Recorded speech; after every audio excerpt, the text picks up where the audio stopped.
आज हमारी नौजवान लड़कियों की अक्सरियत परफ्यूम लगाकर घर से बाहर निकलती हैं।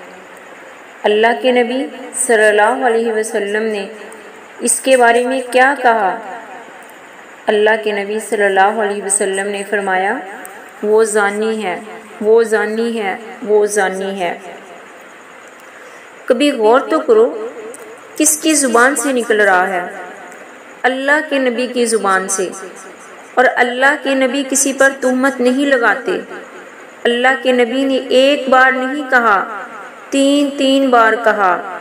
सहाबा परेशान हो गए, अल्लाह के नबी कौन जानी है? तो अल्लाह के नबी सल्लल्लाहु अलैहि वसल्लम ने फरमाया, जो औरत खुशबू लगाकर बाहर निकलती है।